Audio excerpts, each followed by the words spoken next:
Breaking news చూస్తున్నాం. విజయవాడ పశ్చిమ నియోజకవర్గంలో వైసీపీ రీలే నిరాహార దీక్ష సందర్భంగా ఉద్రిక్త వాతావరణం నెలకొంది. డిఎస్సీలో అక్రమాలు జరిగాయని ఆరోపిస్తూ మాజీ మంత్రి వెల్లంపల్లి శ్రీనివాస్ ఆధ్వర్యంలో వైసీపీ నేతలు ధర్నా చేపట్టారు. దీక్షను అడ్డుకునేందుకు టీడీపీ కార్యకర్తలు రావడంతో వాతావరణం ఉధృతంగా మారింది. ఈ నేపథ్యంలో పోలీసులు భారీగా మోహరించి పరిస్థితిని అదుపుంచేందుకు యత్నిస్తున్నారు. ఇక ప్రభుత్వం ప్రజలను మోసం చేస్తుందని వెల్లంపల్లి విమర్శించారు. హామీల అమలులో కూటమి విఫలమైందన్నారు. యువగలం పాదయాత్రలో మంత్రి లోకేష్ ఇచ్చిన హామీలను నెరవేర్చాలని డిమాండ్ చేశారు.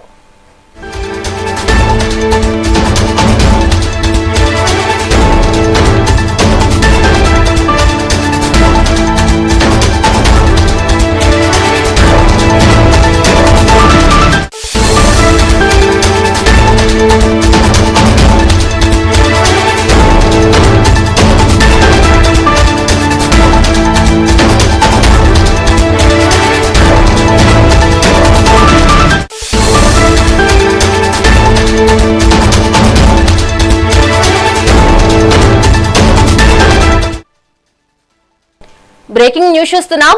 విజయవాడ పశ్చిమ నియోజకవర్గంలో వైసీపీ రీలే నిరాహార దీక్ష సందర్భంగా ఉద్రిక్త వాతావరణం నెలకొంది. డిఎస్సీలో అక్రమాలు జరిగాయని ఆరోపిస్తూ మాజీ మంత్రి వెల్లంపల్లి శ్రీనివాస్ ఆధ్వర్యంలో వైసీపీ నేతలు ధర్నా చేపట్టారు. దీక్షను అడ్డుకునేందుకు టీడీపీ కార్యకర్తలు రావడంతో వాతావరణం ఉద్రిక్తంగా మారింది. ఈ నేపథ్యంలో పోలీసులు భారీగా మోహరించి పరిస్థితిని అదుపు తెచ్చేందుకు ప్రయత్నిస్తున్నారు. ఇక ప్రభుత్వం ప్రజలను మోసం చేస్తుందని వెల్లంపల్లి విమర్శించారు. హామీల అమలులో కూటమి విఫలమైందన్నారు. యువగలం పాదయాత్రలో మంత్రి లోకేష్ ఇచ్చిన హామీలను నెరవేర్చాలని డిమాండ్ చేశారు.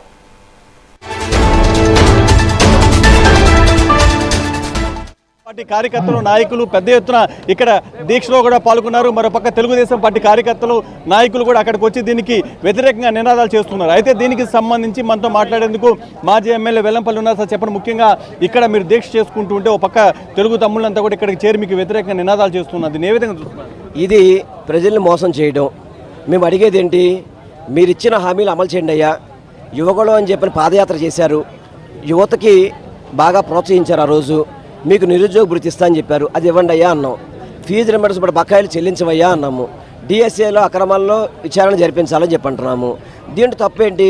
అవి చేస్తామో చేయో చెప్పండి. మీరు చేయట్లేదు కాబట్టి మేము దీక్ష చేస్తున్నాం. మీరు ఎందుకు చేస్తున్నారు? ఈ దీక్ష ప్రజలు యువతంతో కూడా కలిసి పనిచేస్తున్నారు. దీన్ని తట్టుకోలేక ఏదో దాడులు చేయాలని ప్రయత్నం చేస్తున్నారు. మేము ప్రజాస్వామ్య పద్ధతిలో పోరాటం చేస్తున్నాము. ఆ పోరాటానికి వీలుంటే సమాధానం చెప్పండి.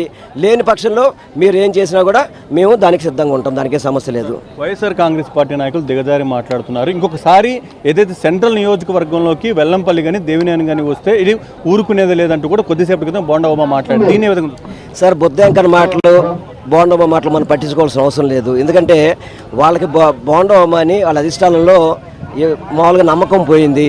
అతనే ఇంతకుముందు గతంలో కాపులు గొంతు కోసాడు చంద్రబాబు నాయుడు అని చెప్పన్నాడు.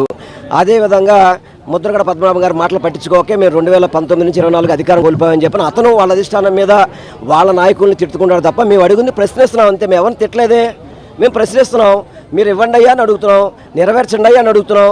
తప్పేమండి దాంట్లో? దాన్ని తోలు తీస్తాను తొక్క తీస్తాను అంటే భయపడటానికి ఎవరు సిద్ధంగా ఉన్నారు? మేము దేనికైనా సిద్ధంగా ఉన్నాం. బోండమ్మ గారు మీరు దేనికైనా మీరు చెప్పండి, మేము సిద్ధంగా ఉన్నాం. దానికి కాసేపట్లో ఇక్కడ మిమ్మల్ని అదుపులోకి తీసుకునేటువంటి వాతావరణం కనిపిస్తుంది. ఏ విధంగా చూస్తున్నారు? తీసుకోమనండి సార్, మేము శాంతియుతంగా చేస్తున్నాం.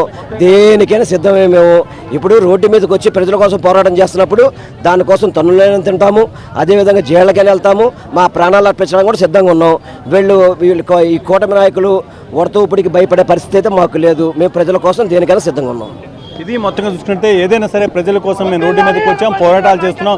ఏది ఏమైనా సరే వెనక్కి తగ్గేదే లేదు, అన్నిటికీ సిద్ధంగా ఉన్నామంటూ కూడా వెల్లంపల్లి చెప్తూ ఉన్నారు.